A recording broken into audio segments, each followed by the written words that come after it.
దేవదూతల జ్ఞానమునకు అతీతమైన దివ్య కారుణ్యమా, మానవాళి జ్ఞానము చేత కొలవబడలేని దివ్య కారుణ్యమా,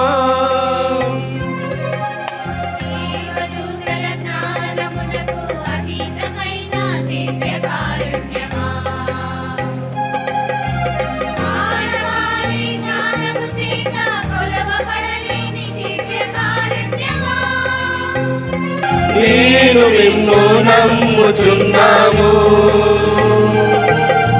నేను నిన్ను నమ్ముచున్నాను,